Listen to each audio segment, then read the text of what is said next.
sense. And anyone with like a W-2 job where they can't get out of the office, I mean, that's tough as shit, just trying to escape that. Mm-hmm. Yeah. It's pretty unrealistic. The kicker is I'm still trying to find a sweet spot to ensure that the PSD folks can make it. So I think 4 p.m. is kind of a fair balance. And then in terms of days, I'm thinking we're going to slot the second call is actually going to be a Monday call, and then we're going to have a Wednesday call, or we might even slide this to Thursday. So I'll run a poll in the group. But Mike's a new face on this call. Mike, do you want to give a little intro to the other gentlemen that are on this call today? Yeah, it's going to work out the shine control first of all. Hi guys, I'm Mike. I'm new to the group. I'm out of Ottawa, Canada. I think I'm one of a few Canadians in the group. Yep. I got a background in software sales, digital marketing. A few months into the land investing business at the time, and just closed my first acquisition deal in the Midwest. Working on listing with an agent. So it's exciting about that. I also have a second one looking to close next week. So I'm making my way through the course right now. I'm currently compiling a large list of target counties, running the numbers, finding some good prospects and things. But obviously lots of art to this, in addition to the science. So I'm down to jam with anybody who's open for it. I always love to chat strategy and learn what's working, share what's working for me. And yeah, I'm pretty stoked. It's kind of weird because it's like I've been watching you guys the last several weeks. It's like being on a show that I watch, right? It is cool, man. Yeah, happy to have you with us. I think too. So Chris brought up a great thing that I would like to. We'll make an announcement in the Discord group. But the concept of buddying up, I think that was Chris, right? That said that the buddy up. Yeah, I think that's a great idea. So Mike, anyone that you see that you want to buddy up with, and vice versa, we can kind of set it up in the group. And it doesn't have to be anything overly formal, right? But someone that you sync up with via text or in the Discord group, kind of keep each other accountable on a weekly basis. It's been huge for a lot of the guys that have had that, and it's been kind of serendipitous in the past. But I think if we can engineer that in and facilitate that for folks, it's going to be a big deal, right? Even if it's not like the person is bringing new and novel information, which sometimes they're not, it's just that accountability, right? Or it's the 4-minute mile deal. Like you see, holy smokes, they did X, Y, and Z. I could probably do X, Y, and Z as well. I think that's like, if we look back on Michael's results, one of the benefits that Mike has had is that we live literally 5 minutes away from each other, right? So we would go for runs or go for walks and just talk shop, and it's been super valuable, I think, for the both of us. So yeah, we'll pop that in the group. Well, you guys really can take this call any way you want today. We've got, Mike, you can take full reins of this call if you got market research questions or wherever you guys want to take it. It seems like it's going to be, we didn't get any deal reviews sent in today, so it's going to be pretty lax. We can take this whatever way you guys want. Happy to answer any questions or just talk about what's going on in your guys' business or what's going on in our business. Sumner, to add on to what you were just saying, with the partnering up, that helped me a lot on this one deal with Mayor, because I mean, it was literally 11 p.m. The guy was ready to go right there, and money follows speed. So I was just like, oh my gosh, he's ready to go. Like, this is a big deal. I marketed for 10 to 30 acres, and this guy's got 80. I need some sort of paperwork, if we're doing some sort of creative strategy, if we're, it's just something that I wasn't used to. So him coming in literally like 4 minutes later was like, all right, cool. I was like, hey, Mr. Seller, let me talk to my partner. We're going to do some research. I'll get right back with you. And then that was just like, even though I could have gone, the subdivision stuff isn't in the course, but I mean, spending time and like going back and reviewing my notes and spending a couple hours reviewing some stuff, it would have been like, that would have, put some barriers in it. So just because he was right there to like have everything in his mind to just, work with me on the deal. And obviously we're joint venturing on it. That was really, really helpful. And then for next time when I'm doing it, well, obviously not subdivision, but just a standard flip deal in the future, I can just go ahead and, I can get to a certain point by myself and do like a regular, buy for 10, sell for 20. And then if I need to review things in the course along the way, just to double check, oh, this is what I should do for due diligence.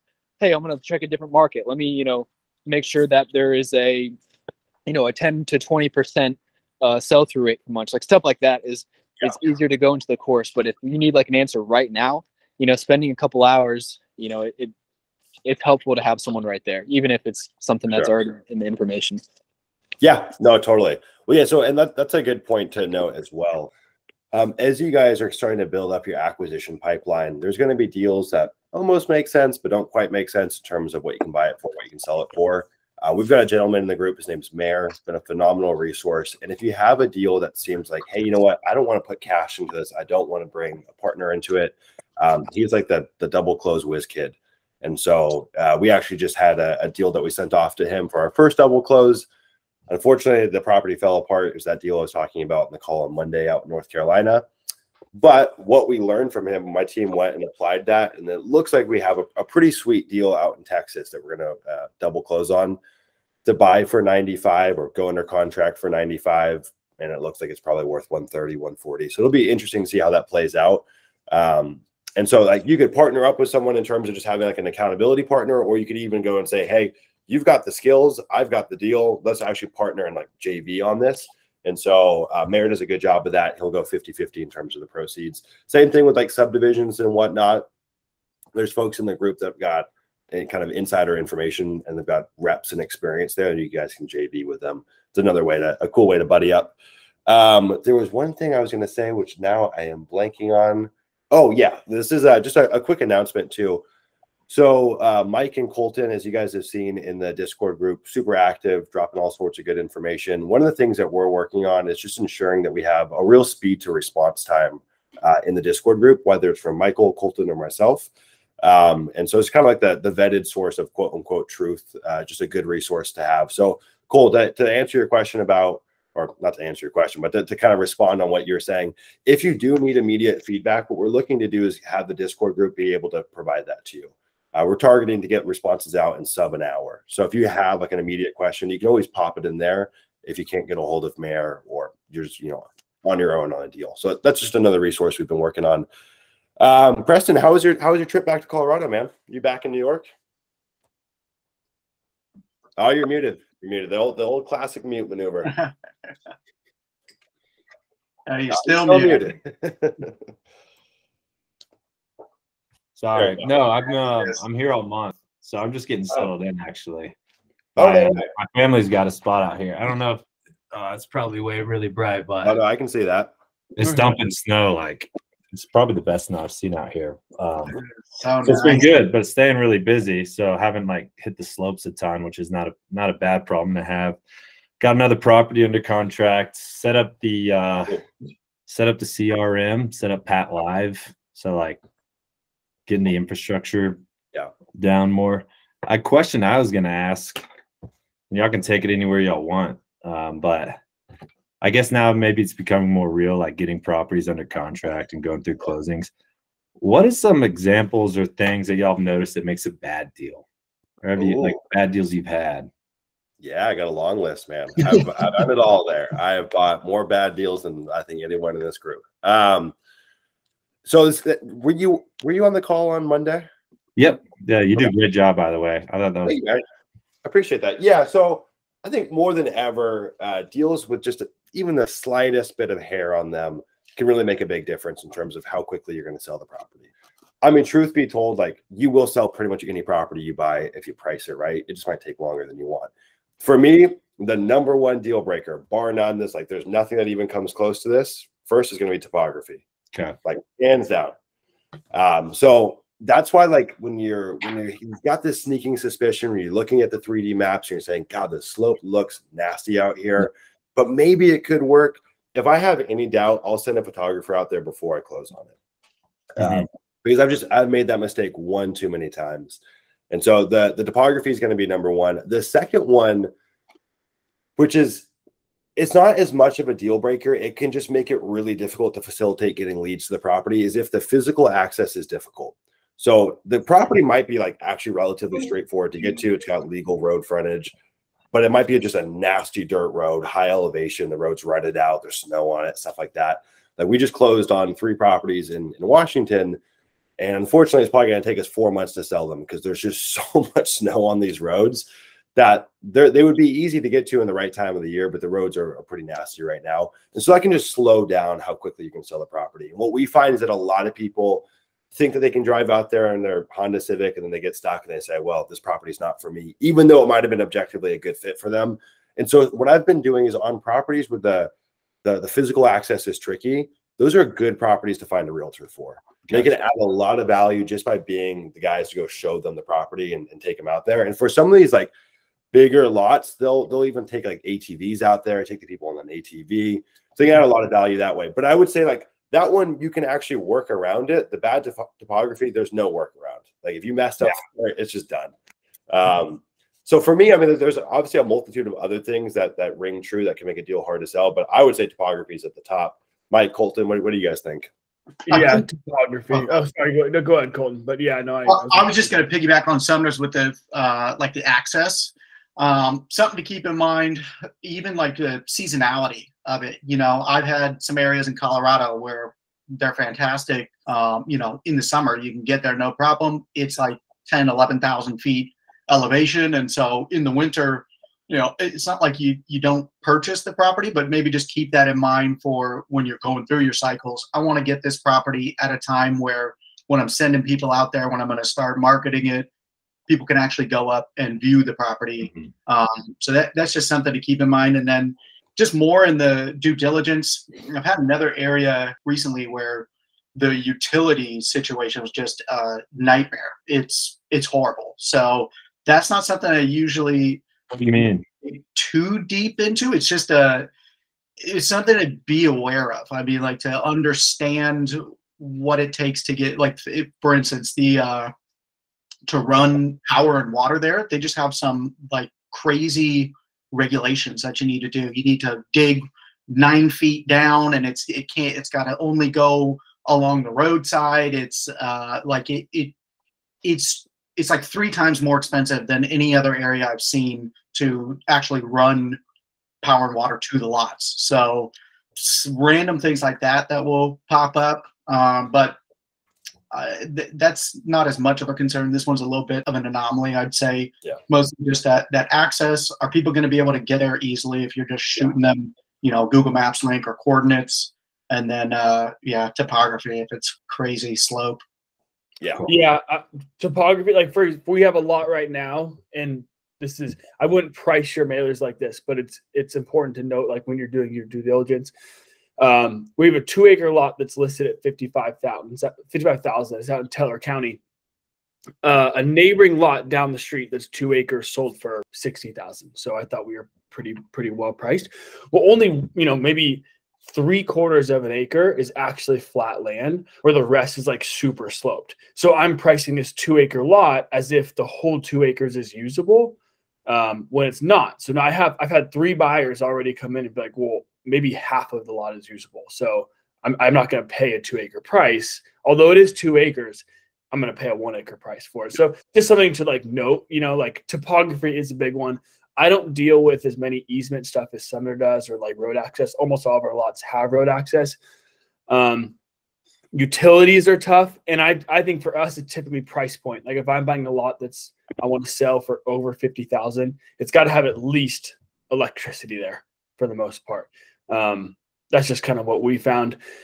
And then, yeah, like the more off grid it is, it's not necessarily a bad deal. It's just a little bit harder to sell. Like the off-grid lots might not have a situs address. Like Cole was saying, it's just GPS coordinates. Sometimes that eliminates a lot of buyers for some reason. Like if I can't send them an address and I'm just sending them GPS coordinates, which is a lot of our properties, people they don't understand how to work with that.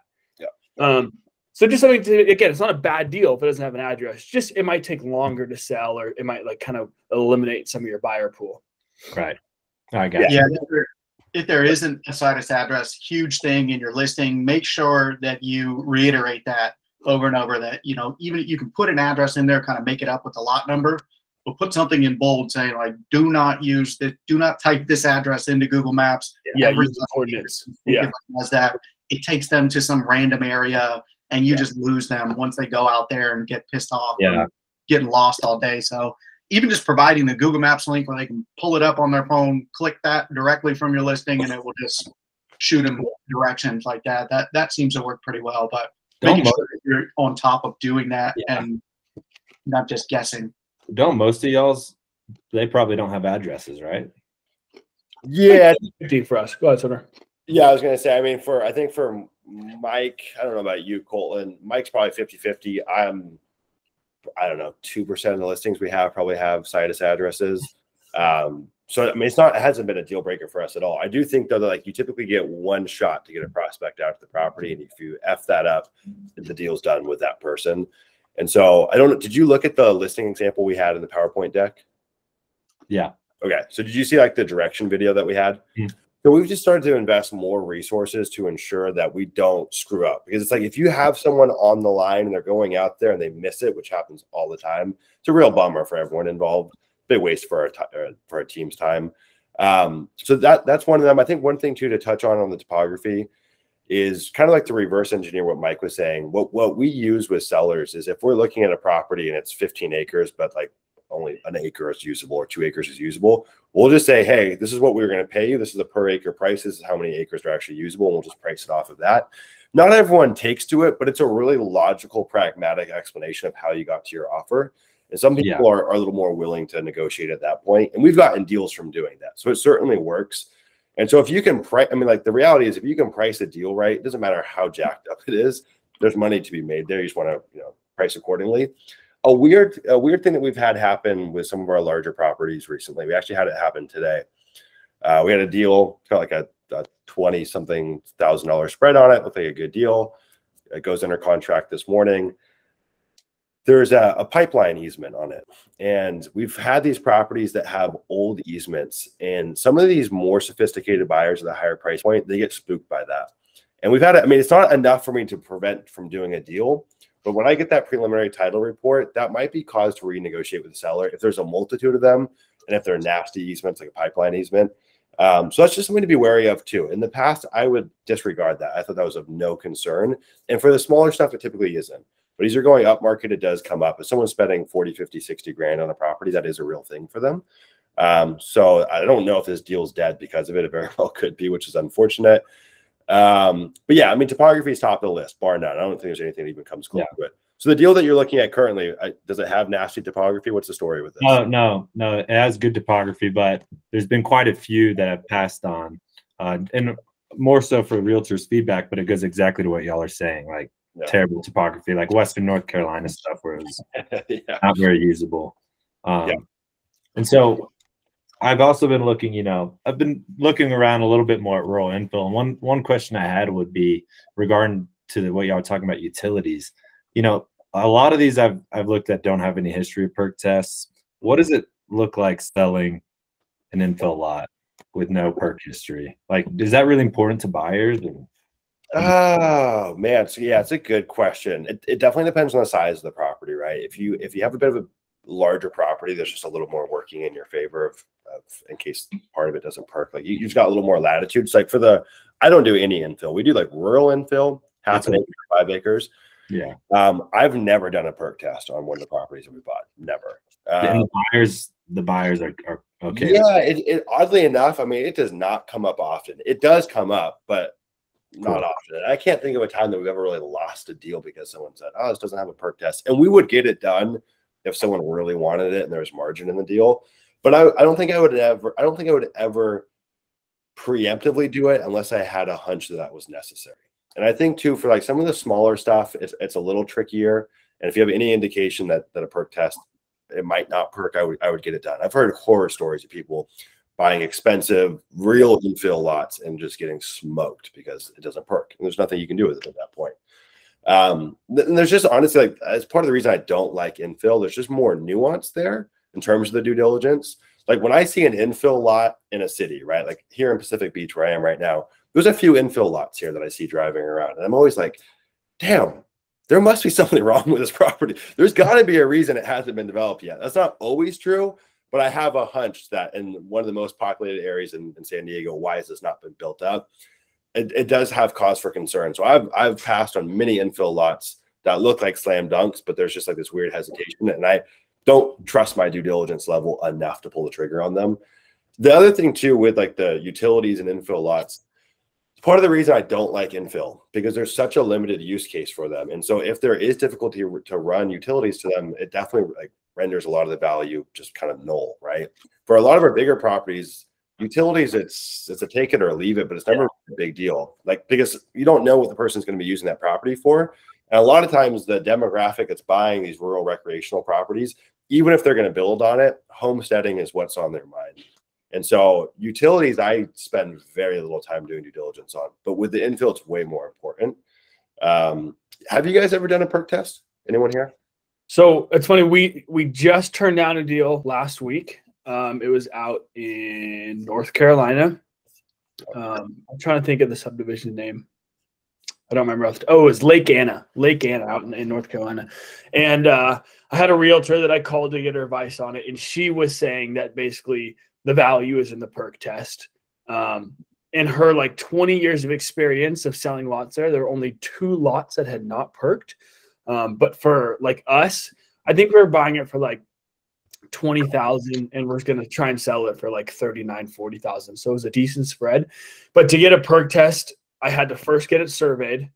And then once it was surveyed, I had to get a perk done. I would imagine I'd be all in like $3,000 for the chance. I know that she was saying there's only 2 lots in the history that it has. For the chance that it doesn't perk, it just wasn't worth it for me. Like, I'm probably going to hold on to this lot for 4 or 5 months. Oh, he got quoted for $2K. Yeah, so it probably varies on the price for the perk test. But for the small chance that it doesn't perk, it just wasn't worth like a 4-month hold time and a $2,000-$3,000 expense. I'd rather I have other deals I can buy. Right, it's easier to like move on. So well, and that's true. I think that's where like having more tools in your tool belt for an exit strategy. Great time to leverage a double close or an assignment play, right? Because you're going to remove a lot of the risk from the deal. Maybe put an earnest money deposit down. So I like that as an exit strategy for something like that. There's a little more ambiguity there. The other thing too, that the heartache that I have with a perk test or a survey, it's not so much the cost, and you could usually negotiate it down with the seller. For me, it's the timelines. I don't know. I mean, Cole, it sounds like you were able to pull it off, but not for perk tests, but for surveys. When I've called in the past, like in Arizona, is mainly where I was looking to get these surveys done. I mean, we're talking 6 months in some of these places. Yeah. Like, it's absurd.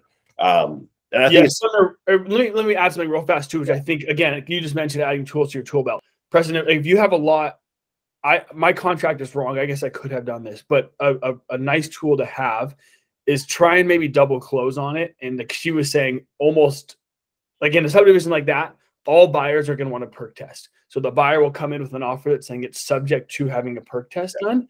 You just double close on it. It doesn't matter if it does or doesn't, right? Like if it doesn't, whatever, you weren't going to buy the deal anyway. If it does, great, double close. Yeah. It's not a bad kind of tool to have, I guess.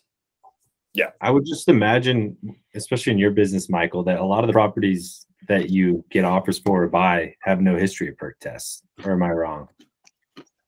Yeah, only one that I bought did have a history of a perk test. Okay. Yeah. Only one. Most do not, right? It's rare. It is worth looking into, though. I've seen a few that have come across our desk where the owner didn't know that there was a perk test in the history. I don't know if you like at a certain point it expires, you have to get a new one. I'm not sure how that works if it's 40 years old. If the county would need you to get a new one or what have you. The other thing too, like you could do the double close. You could also make your closing contingent on getting the perk test as well with the seller if you were going to close with your own capital. The deal that you're moving forward with, or the contract that you got, walk us through that. What's it looking like? We could even get it pulled up too in the background if you want. Yeah. Let me see. Let me see. It's 2 lots. It's like, I'm trying to think the total. They're both like 0.25 acres. Press the right, drop that parcel number in the chat. I'll get it pulled up for the group. Yeah. All right. Yeah. Sumner, you guys could also do an option contract. That's what we're technically doing on this Texas deal. Yeah. It's like we told him we extended it way out. He wanted to do it shorter. I was like, let's just do 120 days. And like, we don't want to do a short timeline, get a bunch of extensions because it's a bunch of red tape. And he agreed. I'll let you get back to it, Preston. But I was just saying an option contract and then double closing is a good option to get something, make sure it's your deal. And then if it's iffy, you have a way out.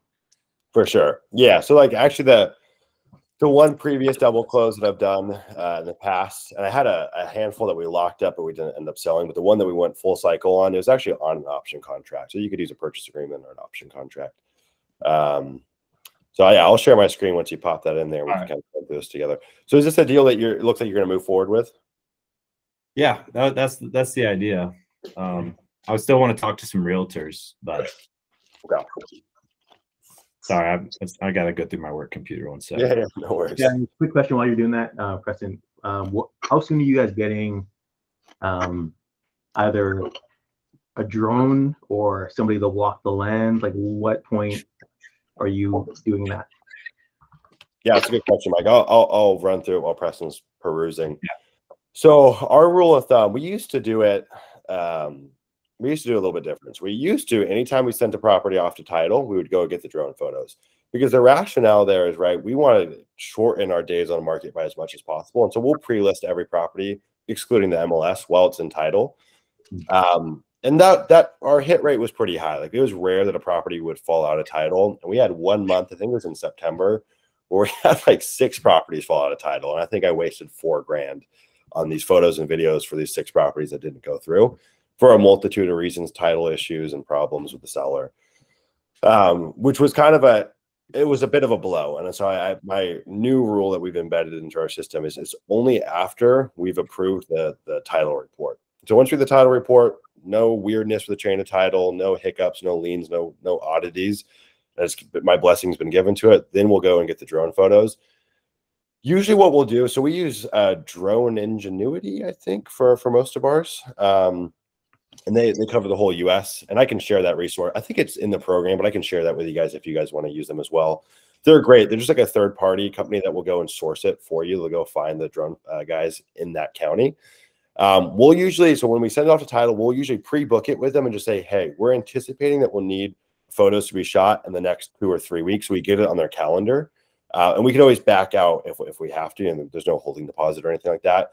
And then so usually once we've accepted that preliminary title report, we're usually 4 or 5 days out from getting the photos done. So we try to line it up so there's not a big lag time. The trouble is, if I go engage the drone guys right when we get the title report, we might have to wait another 2 to 3 weeks to get the photos. We're probably close to that point. So I'm just trying to get this all done and kind of keep it in sync as fast as possible. So that's our hard, fast rule for drone photos and drone videos. Now, if I need to send a scout to the property and I have any hesitation based on topography or fill in the blank, usually the biggest hiccups that I run into are topography, or it's going to be junk on the property. And topography is an interesting one. A lot of these tools that we use, whether it's in DataTree or even Google Maps, they range state by state. It seems weird, but it's all slightly different. So for example, in North Carolina, a lot of the slope that you'll see on these third-party sites that show the 3D renderings are actually more sloped than they are in person. But that's not true for every state. So if I have any hesitation around that, I'll just go send someone out there, just a scout. I'll usually go and find them on a Facebook group, and I'll just find Joe Blow and say, hey, you want to go make $50? Go take pictures on your iPhone or what have you. I'll have them do like a walk around with the video, take pictures on their iPhone, and that's going to cost us less than $100 every time. But that's only if I have any, cause for concern. Other than that, it's once we approve the preliminary title report. I'm going to get this deal pulled up for you in the background, Preston. What's the purchase price on this? 25. So this one, this parcel number is just for one lot. There's one right next to it that he's also selling. So it's cumulatively, it's half an acre. Did this just sell? It did just sell. I'm pulling it up here. That's interesting that it just sold. I like that we can get street view on it. Henderson County. Someone building on the wait. Is this on this?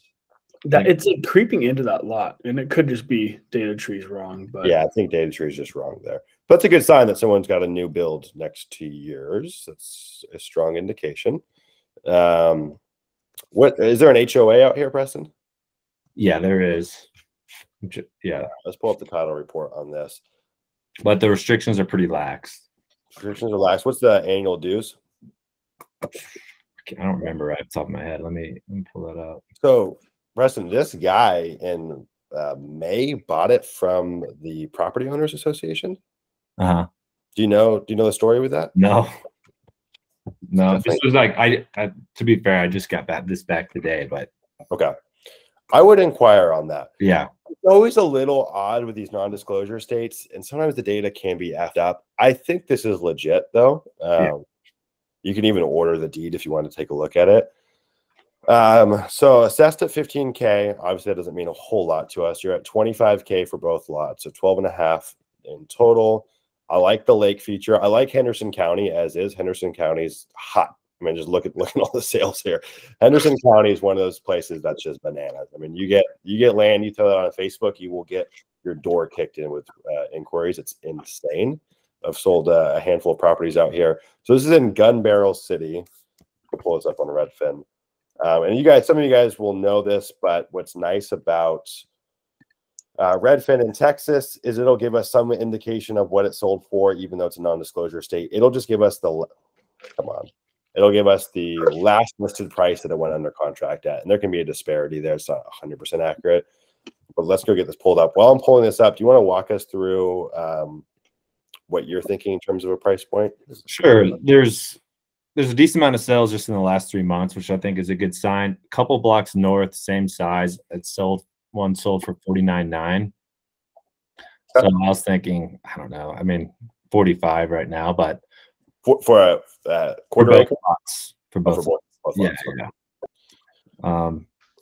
Oops. Have y'all ever bought, lots side by side and then I don't know, get it replatted to sell them for both? Or I guess no, I've never. I think it's necessary. People just love adjacent lots. Yeah. Well, and here's the reality, right?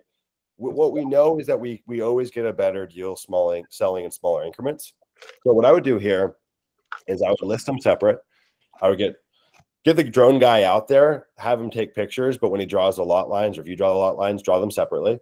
If you tell them I want pictures of 2 lots, they'll charge you for 2 lots. So just say it's one property, and then you can instruct them after the fact, and they won't charge you more to draw the lot lines. I would list them separately. You'll always get more selling them in smaller increments. And then what I would do is in the listing, I'll flex that we have the adjacent lot. Yeah. And Mike's right. People love buying adjacent lots. They love it. They love it. They love it. That's the other thing is this guy is building a house here, right? Like, who's the prime suspect for buying these properties? Probably this guy, Steve Scott Montgomery. So that's a good indication. I like, let's zoom out. I like that you're pretty damn close to the water.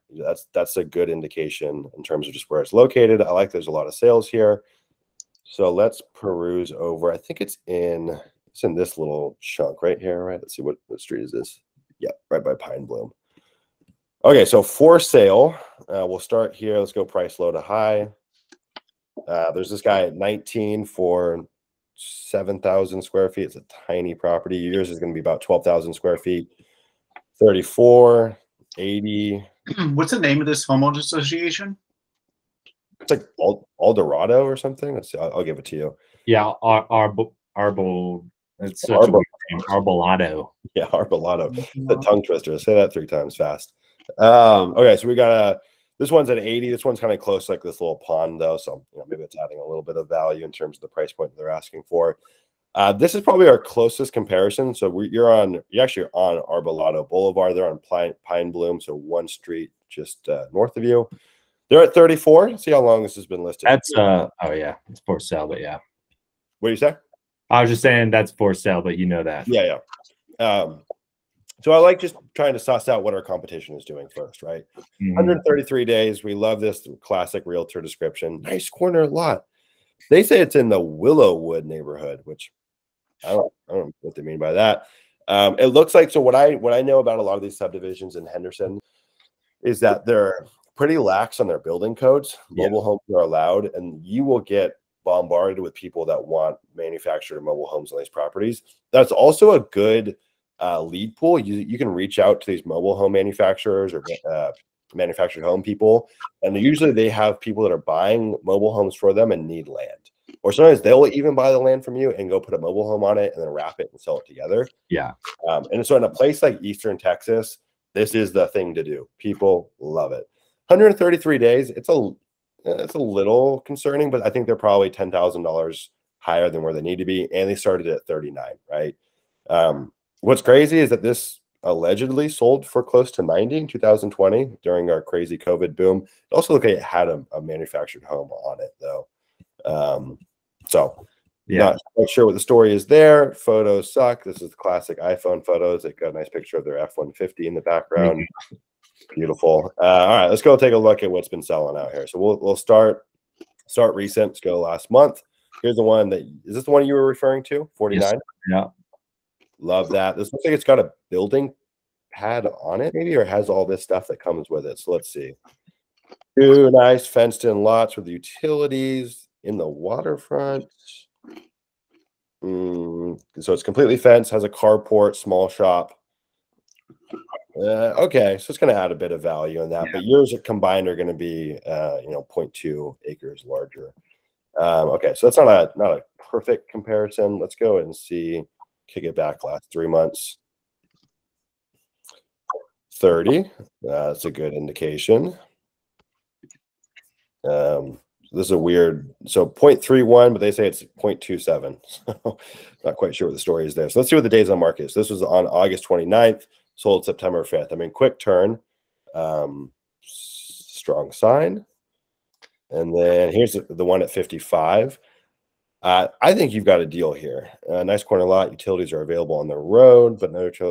Okay, so the one thing too with these infill lots that's worth calling into the county or calling into the Arbolado subdivision, a lot of times these will have, I could guarantee that this has utilities on the road, but it probably doesn't have hookups on the property yet. So you could try to suss out if they might already have it, they might not. Usually you need like a water meter though. And so just figuring out what the cost is. Like for example, here in California, a water meter could be 15 grand. In Texas, it might be $600, but it's worth figuring out and figuring out if it already has the hookups because that can add a good amount of value. What I would like to do, and let's just go pull up and see if we can find anything under contract out here. What I would like to do is sell them individually at like $24.9 a piece, and I think you get flooded with inquiries. Gun Barrel City. That's the most. Dude, right I now. was Right. I couldn't. I was like up late last night. Was reading the Wikipedia on Gun Barrel City. It's actually interesting read. They had the youngest mayor in history, and he's 21 years old. It's a wild rabbit hole. He OD'd at 35, and he got kicked out. But it's a wild Wikipedia. That's some good late night reading. So we've got this 0.4 acres. It says it's under contract at 14,350 months. They got owner financing on it. I don't know why they're so cheap here. This one looks like it's pretty damn wooded though. So that's the nice thing. It's like you are wooded, but you've not to the same degree. Yours is going to be easier to build on. They are actually in a totally separate subdivision. So not really no fair apples to apples comparison. Kind of as I suspected, there's just nothing here. That's the trouble with LandWatch and any of the land.com network of sites. You typically aren't going to get a lot of infill lot kind of intel. But let's do this. We're going to go through the back end on Property Control Center. We just released a module. It's in the programs. That should be there today. It's already uploaded. I'm showing you guys how we use Property Control Center for you guys that have land.com. This is pretty nifty. So one of the bottlenecks with any of like the front-facing websites of the land.com network of sites is we cannot use time in our favor. Why we love Redfin is because we can go search by time. We can't do that on the front end, but if you go in the back end, you actually can, which is really sweet. So we'll go Gun Barrel City. We'll say it's within like a 10-mile radius, just because we don't know what the city limits are. Let's just kick it back a year. What today's the 7th. Boom, boom, boom. We'll go newest to oldest, and let's see what comes up here. Yeah, not much. That's the classic infill lot kind of story. So this one, 32 grand for a 0.2 acre. Let's see if this is relevant to us. Yeah, it's in that same one up here. So you're down there. So it's not a perfect comparison, but still, I mean, a good indication. And your lot's nicer. It's got trees on it. So, and I know you've talked about a lot the rural recreational stuff.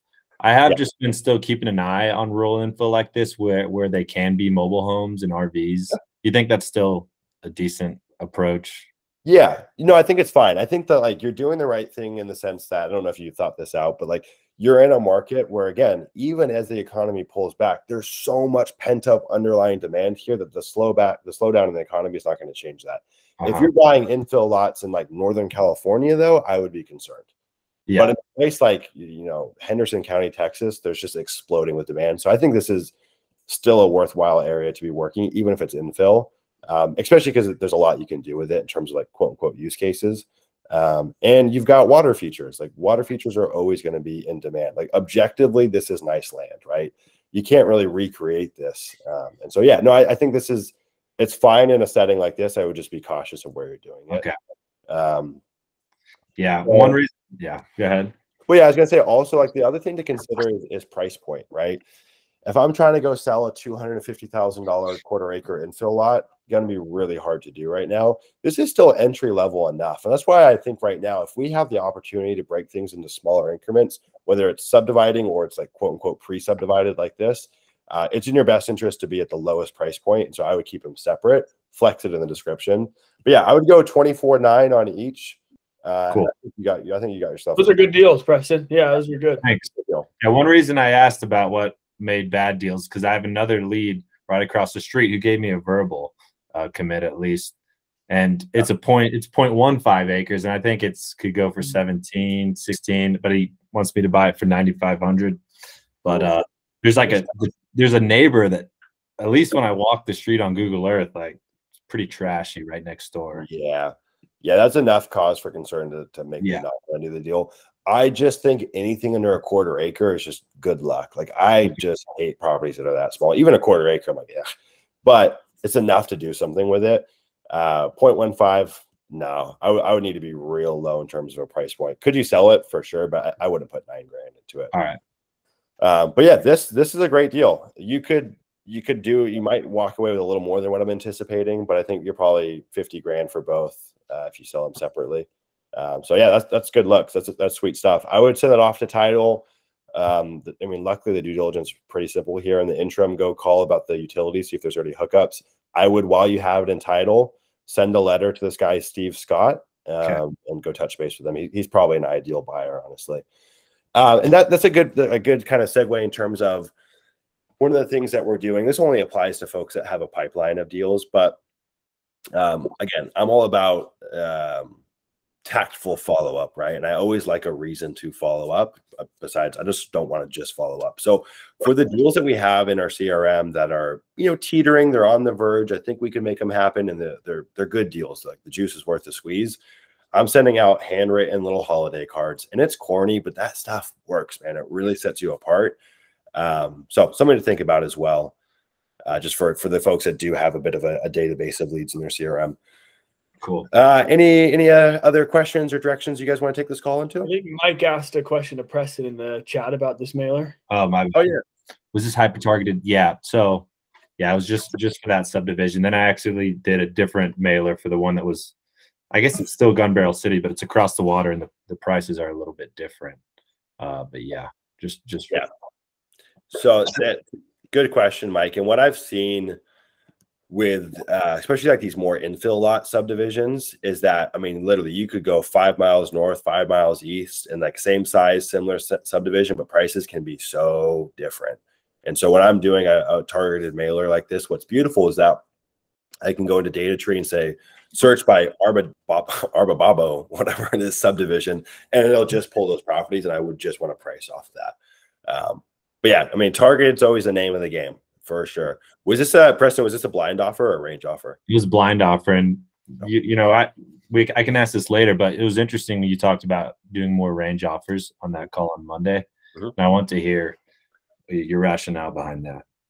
Yeah, for sure. I mean, okay, here's the truth of the matter, right? Blind offers it's a better offer strategy. It presents more value to the sellers because it's so straightforward. You're removing so much friction from the real estate process. And so we do prefer blind offers. The trouble is once you start scaling your marketing, right? Like I think you hit 10K mailers. Once you start surpassing that, you're going to notice, holy crap, this is hard to scale. And so what I like about range offers is it allows us to send more mail at scale and reduce the kind of front end pricing time. And the other thing is that, while I think the blind offer is a better offer approach for sellers, I think it's more convenient for them. The truth of the matter is, in a perfect world, if you had the infrastructure for it, the best offer type, in theory, is a neutral letter. Because what do we know about marketing? The objective of marketing is just to get the phone to ring. Yeah. So if I can take 10,000 calls a day and I have the team to support that, I should really just be doing neutral letters. And so we're going to get a higher yield in terms of inbound leads from the range offers just because there's more interest. So I do like that. Like now that we have like the team in place, it makes sense to get a bigger yield from it. The other thing is like, I mean, I think I'm way on the rural recreational side where most guys in this group are kind of somewhere in the middle. But for a lot of the properties I go after, I mean, it's good luck pricing them. Like 1 mile to another mile is just so different. And so the range offer gives me a lot more leeway to get things wrong, which I often do. So yeah, I think the range offer, like truth be told, if you're a one-man band and you're sending less than 10,000 mailers a month, I would go blind offer all day. Because blind offer is going to be a pre-qualifying method where like the leads that you're getting in, you know that they're already somewhat pre-qualified, which is helpful. And so if you've got limited time to dedicate to this business, that's in your best interest. But if you're going all in and you're sending a lot of mail, I'd go range. And then if you have unlimited resources and time and people, then I would go neutral. I mean, if I in a perfect world, I would send out 100,000 neutral letters a month and just bombard the world with mail. So yeah, I think Colton, Mike, it'd be interesting to hear your guys' thoughts on it. 'Cause I think you guys are predominantly blind offers. Is that right? I am blind offers, and I stay with blind offers just because I came from the wholesaling world where it's like no different than a neutral offer or like a cold call. And I just hated the negotiation. I was so done with it. I hated it. So when Sumner introduced me to blind offers, it was like a whole new world. And I just fell in love with it. So I'm only blind offers. And then when we'll implement texting, but again, although there is negotiation in the texting, we already have it's our previous list. We've already decided what our offer price would be. So that takes the negotiation out of it. I just hate the negotiation process. I know it's terrible to be in sales and hate it, but I do. So yeah. Well, yeah. And I mean, the truth of the matter is though, and I beat up Mike about this all day long, you should not be doing the negotiating. Yeah. I mean, I shouldn't. Like you should hate negotiating and not do it. Right. Yeah. That's the kind of the core of the matter here. Yeah. You need an acquisitions manager. In January, you're going to have one. Yes. What about you, Colton? Blind offers. Yeah. So I haven't even done any of the range offers actually. I'm interested in testing that out, or I'm gonna do a little bit of mix of the both offers coming through next year. But for me, primarily just blind offers. That's what I've always done. Yeah. Cool. Just a question I have for the group. What are you guys struggling with right now? What's causing you some pain? What can we work on to kind of make this process better for you guys for where you're at? I know it's going to be different for each one of you guys because you guys are all at different parts of the journey, but let's just kind of go round table here. And I'll even share what I'm struggling with too, but I'm just kind of curious to hear it. Whoever wants to go first, volunteer themselves. I'll go ahead if that's no one has anything on their mind. It's starting a new business. Maybe this is I don't know if this is helpful or not, but I'm trying to get to the woods as quick as possible. I mean, I've spent years. I mean, I quit my job in 2019. That's when I was like, wow, I'm gonna just do my own thing, be independent. And I've been running a business. I've been doing it full time. But it's not brought me to where I want to be, which is location independent. And I'm at the point right now where I'm getting so freaking antsy where I want to get out of here like right now. Like I was doing some marketing in a county in West Virginia, and I got to the point where I was like talking to the real estate agents. What do people do for work? The only industry is like logging and apparently like doing fentanyl. It's not so great for like the local economy. So I was calling logging companies like, can I subcontract from you? I'll just do trips with my dump trailer all day long. Like I'm just trying to figure out what is something like, obviously this isn't like a now money business. It's like you're building something that's going to last for a while. I'm trying to figure out a way to do it maybe a little bit sooner. So the thing right now is what type of deal would you go after if you were looking for like subdivision, bigger money, takes a little while. What would you go after if you were trying to get money sooner rather than later? Even if it's a little bit smaller, would you do rural, recreational, 10 acres, 5 acres, like entry level stuff? Like that's my thing, is just trying to figure out how to make even just a little bit of money sooner and then scale up to some bigger stuff too. That's what I'm working on. Yeah, I'll answer the questions as we go around. So anyway, this one's a good question, no brainer answer. It's a pretty straightforward one in the sense that you want to just go bread and butter, right? Go with the proven model. The subdivision stuff is phenomenal. It's a long-term play. You could be looking at a 3 to 6 month project in some cases. You want to go after deals that they're going to have a meaningful impact in your life, right? Going and making 20 grand profit on a deal is meaningful, especially if you do that a few times over and again. And the model has been proven out dozens and dozens and dozens of times in this program at this point, that it's like, go buy the rural recreational stuff. Size range doesn't matter. Call it 5 to 40 acres. Go buy stuff that's got the widest demographic of potential buyers, right? Like infill lots, awesome, but it's a limited pool of people that want them. 5 to 40 acres is what everyone wants, right? So you're opening yourself up to the biggest buyer pool, and the game is so proven, it's so known there that that's just the easiest place to go. Like if you look at Michael's business, for example, his business has just been built on the back of just hitting singles. 15 grand here, 15 grand, 15 grand. And you do 10 of those deals, now you're in a totally different situation and you can make moves from there. But I think when you're starting out, it's like just follow the blueprint to a T, and then eventually you will add your own flavor to it. But I would go with the stuff that's got the widest audience for potential buyers, and go for the stuff that just is known, just a straightforward cash flip done deal. And do that a few dozen times, or even a dozen times, and you're in a totally different situation. I think that like we will all add our own twist to this business at a certain point. That's inevitable. But in the beginning, the objective is to get cash in your pocket, to build a business, to bring people on, and then you can kind of make moves and add your own tweaks from there.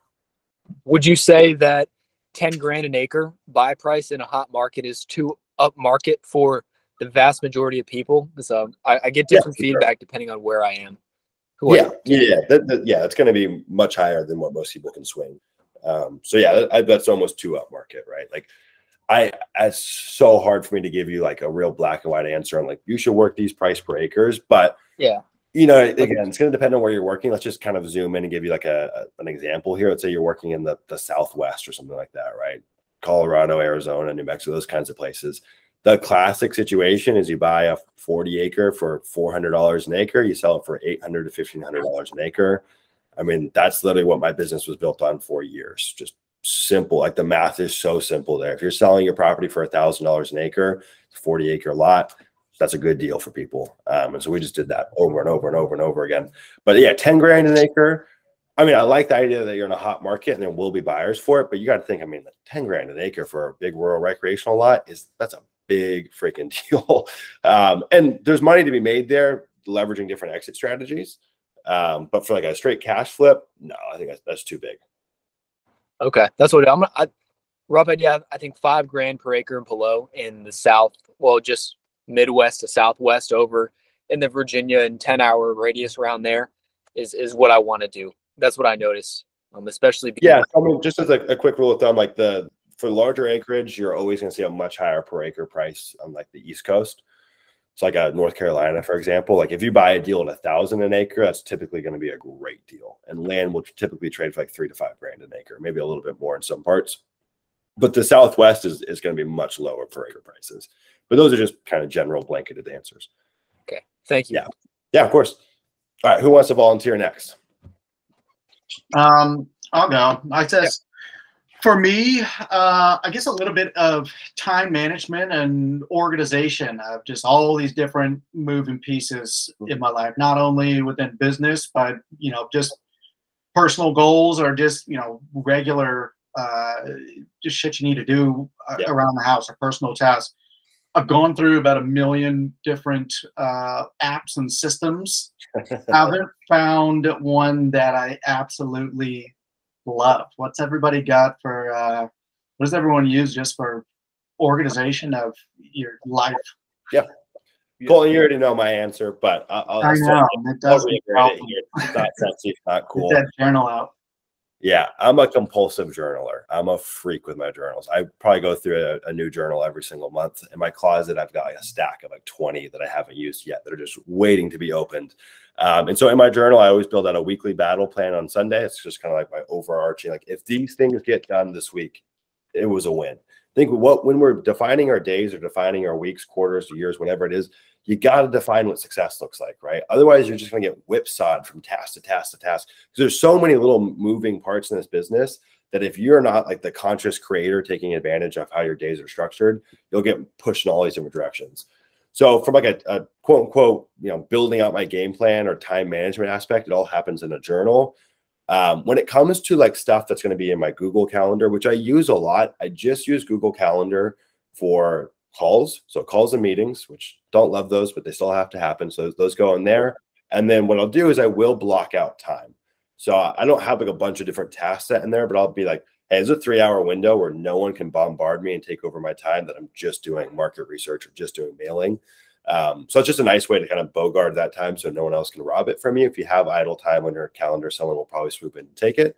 But really like the source of truth for me is always my journal. So in the journal, I'll have my weekly battle plan, which is typically how my days are built around. And then like the more urgent stuff, like, oh, this thing needs to get notarized or what have you, I will put that in my journal on like a daily to-do list.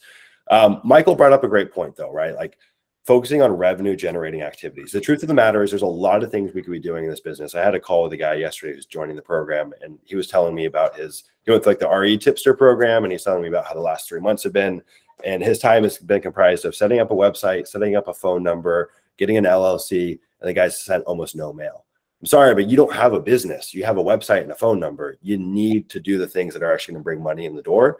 Everything else is kind of a second thought, right? So for me, it's like, what are the objectives? And it's going to be slightly different if you have a team or don't have a team, but what are the objectives that are going to move the needle? Market research, mailing, talking to sellers. That's it. Like if we're buying right and we're acquiring the right properties, the dispo will kind of take care of itself. You'll take some calls here and there. But those are the 3 things that matter most. And everything else really comes second to that for me. The other thing that I use, I don't know if anyone else here does it, I do the Pomodoro method. So I have the propensity to like, if I will sit down to work and I won't stand up for 4 hours, or I use a standing desk. So I'll be standing for 4 hours. And I'm like, damn, why am I like not performing right now? Well, because I haven't taken a break. Like humans only have a certain bandwidth of concentration. So I usually do 45, 15-minute increments. Which just helps for me to kind of have that reset, and I'll come back to it.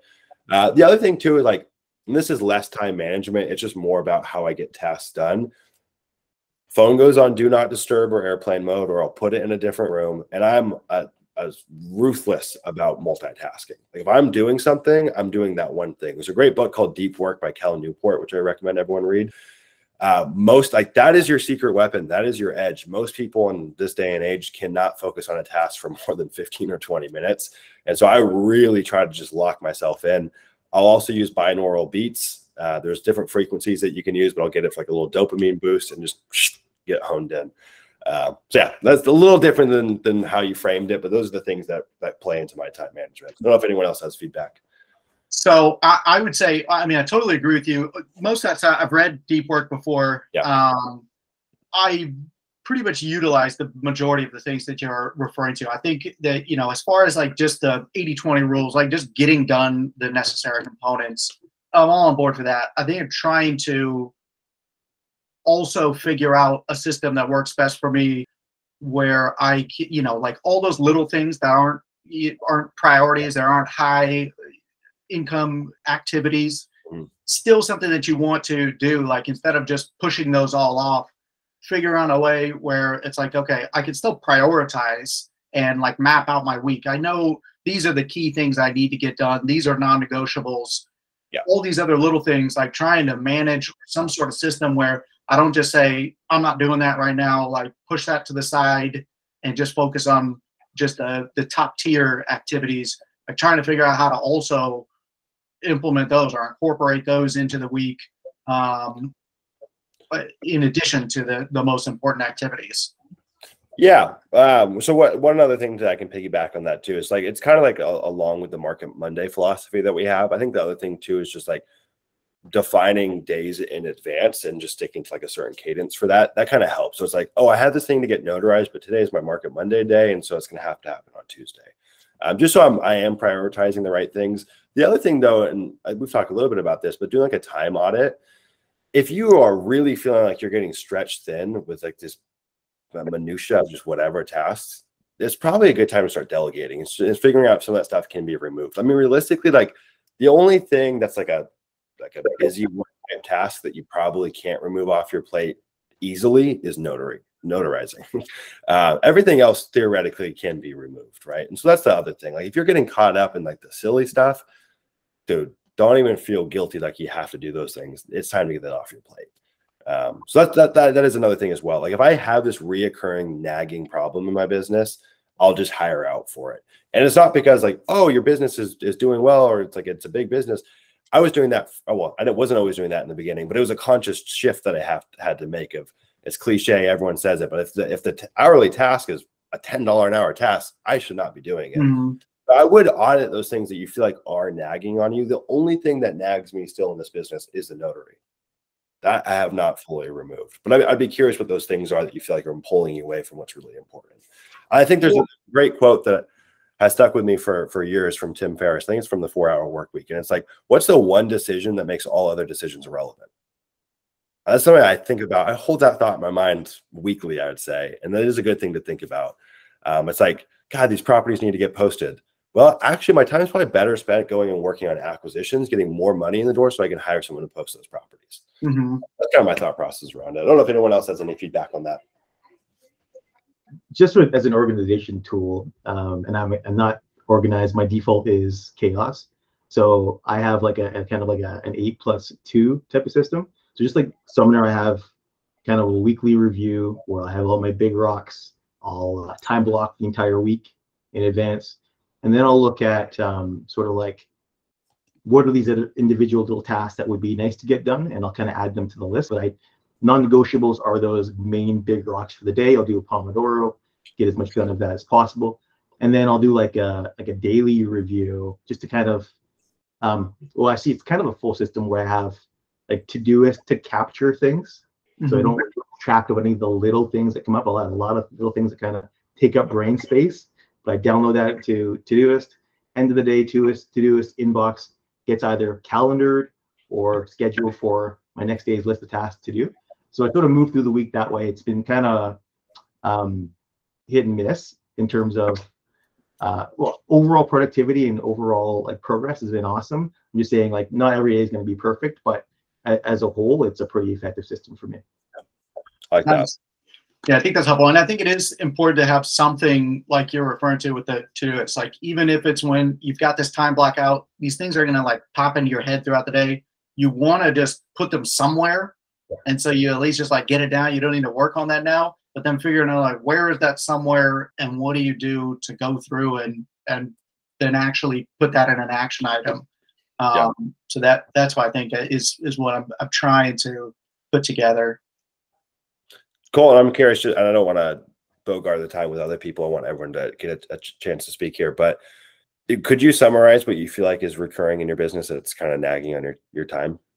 Oh, just as far as like the day-to-day business stuff, it's we've gone over that separately. It's the COO stuff. As soon as we get that COO implemented in the business, it's going to help enormously. I mean, I think that random little miscellaneous like admin type of tasks. Yeah.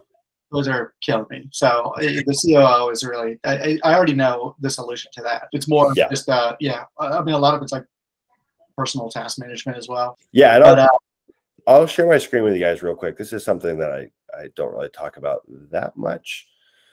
But once you guys start bringing on team members, this is helpful. Okay. So can you guys see my screen? Mm-hmm. Okay. So we use Trello boards in our business for a multitude of things. But one of the things that we use it for are for task management for my team members. So this isn't for acquisitions or dispositions. All their tasks are within Follow Up Boss. But for like my COO, my video editor, and even for myself, my team will go put tasks on my Trello board that they need me to get done. And then same for them.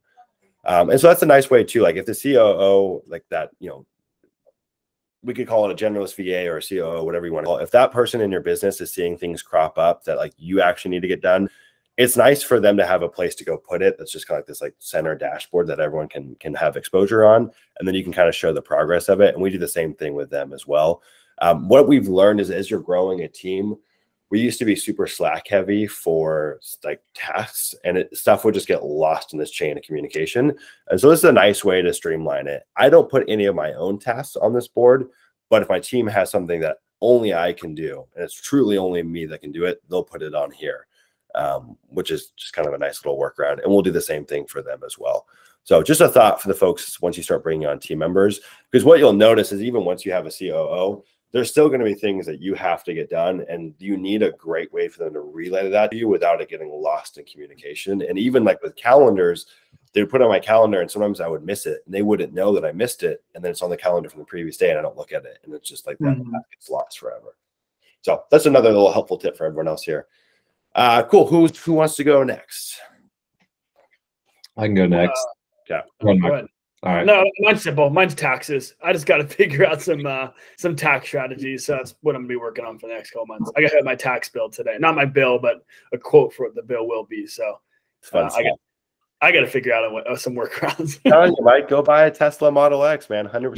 Buying a car might be in the cards for me. Yeah. I'm serious, man. Go get that G-Wagon. Come on. I have a call with my accountant either tonight or tomorrow to figure out. Get it wrapped. Buy it anyway. You're good. Come on. What's cool too, just a one note on that with the full depreciation. I think it's 5,000 pounds or 6,000 pounds. I forget exactly what it is. But even if you finance the car, say you buy a $100,000 Model X, you put 20 grand down, you still got to take that full 100 grand off of taxes today, which is pretty cool.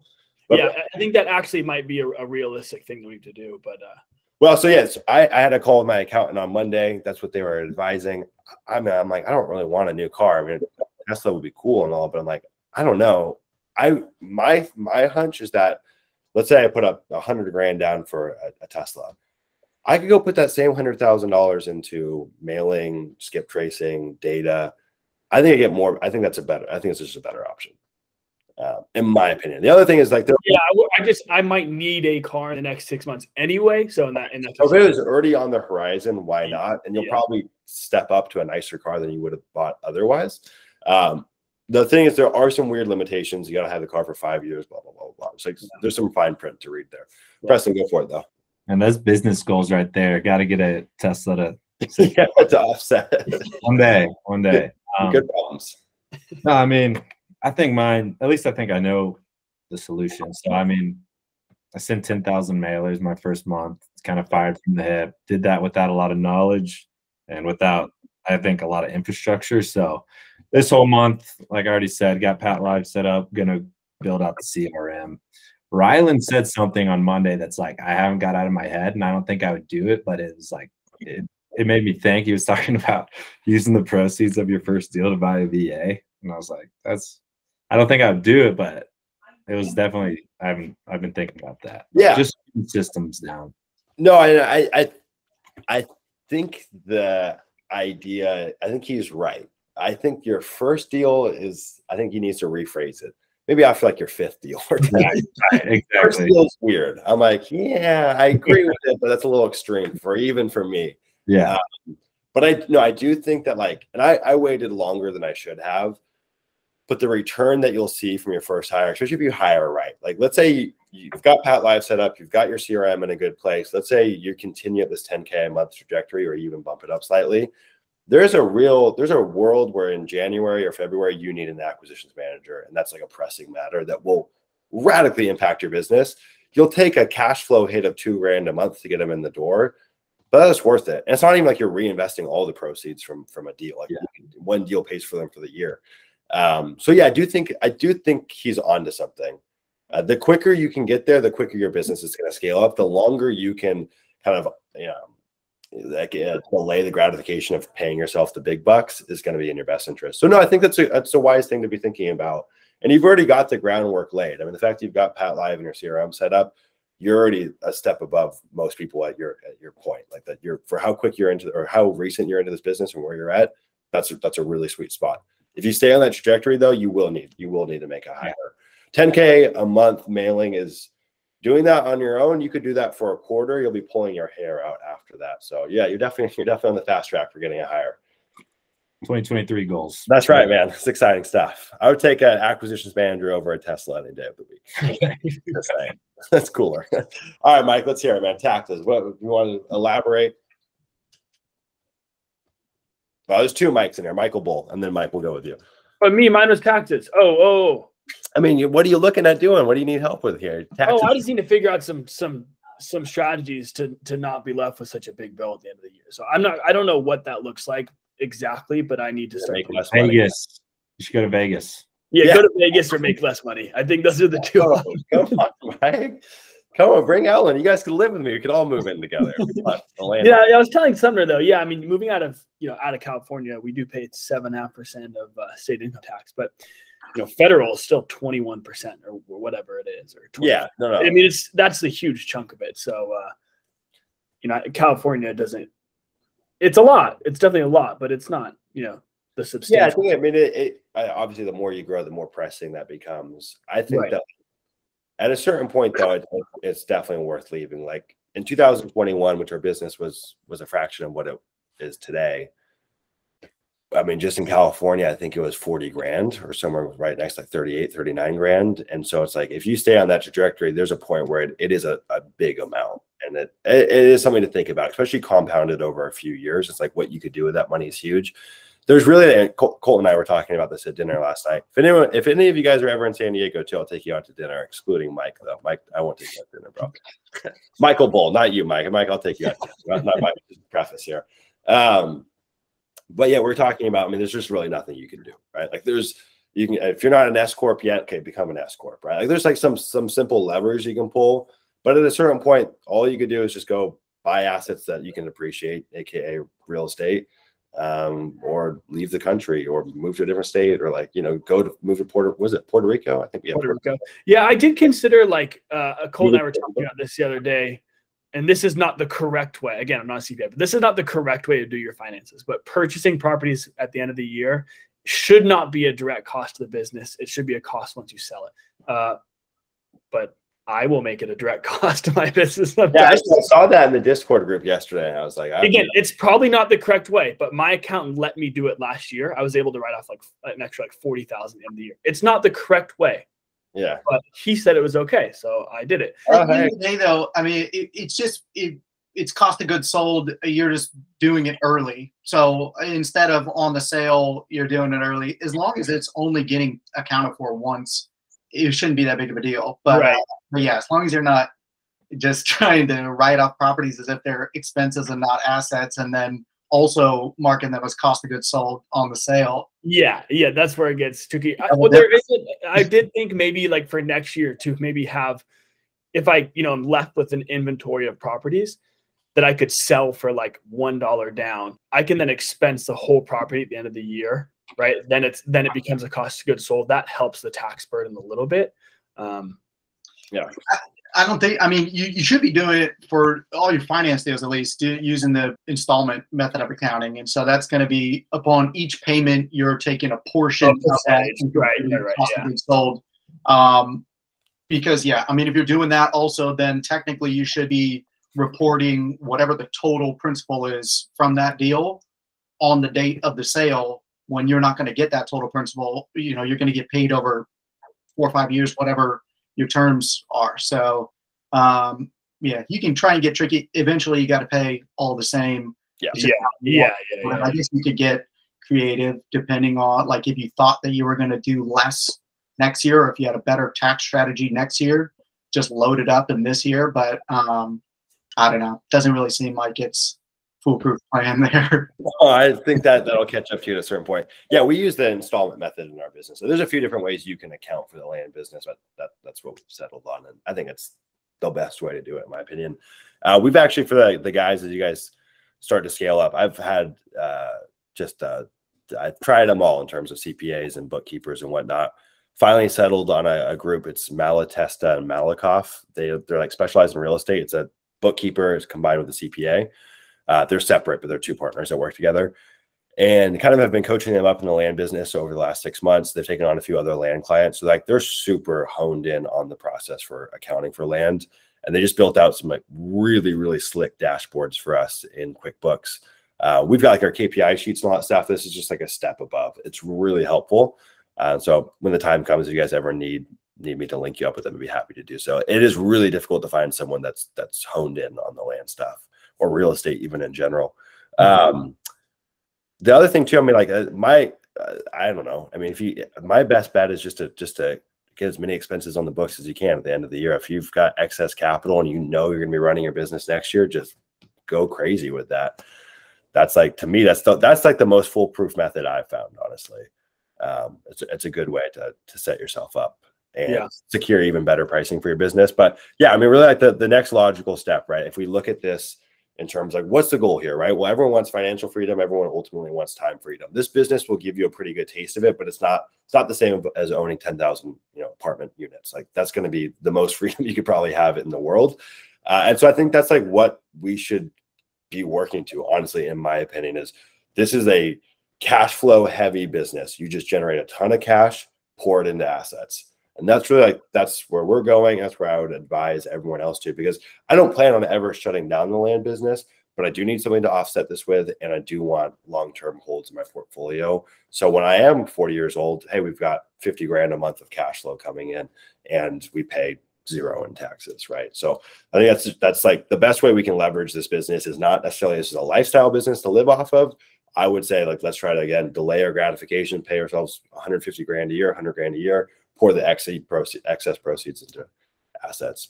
Exactly. And that's the only real end goal. That's the only thing you can do. That's it. You know, like, you add as much expenses as you want to books. That's not how you're going to avoid taxes. And that it's not even going to benefit you. If you're doing well enough like you are, it's not that you want that income. You want the gross profit. You just need to figure out, where can I put this, whether it's retirement accounts or into other assets, into other investments. Like, it needs to be just tax deferred or tax-free income that you're getting. You know, you got to just play into all the loopholes. But realistically, it's just more investments. Yeah. I was talking to Colton about this last night. Tax code's literally written for the 2 things the government can't do: creating jobs and creating housing. So if you can do those 2 things, they'll hook you up with the tax code.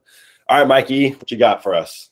Nothing. No, kidding. I got lots. Yeah, it's like I got it all figured out. Yeah. So, this is really valuable listening to all you guys and hearing this. I think I got a lot of great values on this call today. I think for me, where I am right now, it's the pricing piece. I think that's just the common thing for a lot of new folk. Yep. And so I priced at a county level. I've gone zip code. Zip code was my last mailer. Had a pretty good homogeneous type of topography, so it wasn't too bad. I'm trying to get more granular, so I love this idea of hyper targeting down to the subdivision level. I haven't been through that full module in the course yet, so I'm sure we'll go more in the weeds. But I'm just interested to know, for a lot of you guys who are doing blind offers, are you going with, again, more homogeneous topography or counties? And in terms of like getting down to that more granular level of subdivisions, are you like, how are you doing that? I guess, are you just kind of following where the clusters lie and then digging deeper, finding those subdivisions and then digging? Or is there a way to, like, go to data tree, for instance, and pick a county and then pre-pull the subdivisions that they have data for? Yeah, I'll let you guys, I'll let the blind offer guys take it, and then I'll chime in. Mike, you want to? Yeah, so sorry about kind of honing in on smaller subdivisions, how we find them and price them, basically. Yeah. Like Sumner was saying, you can go in data tree and do it by you can probably search by the subdivision and it would kind of dwindle it down. What we do is, if I'm on Redfin and I find like a little pocket that's got a bunch of activity and that's where the pricing is similar, I'll go over to Redfin and I'll just draw a polygon around that little thing and I'll hone in that way. It might only be like 150. I've even gone down as little as like 75 lots. And then I'll bundle a bunch of those together. Because like Sumner was saying, 1 mile to the east could be another bundle of houses. Although it looks the same and it's very close, it could be priced differently. So then I'll draw another polygon around those and I'll price just that lot on Redfin, and then I'll move over and do the same thing in data tree. I'll draw a little bundle, I'll pull that data and I'll price it like that. Does that make sense? Yeah, I guess, how are you ensuring that you have enough data to be able to find the comps?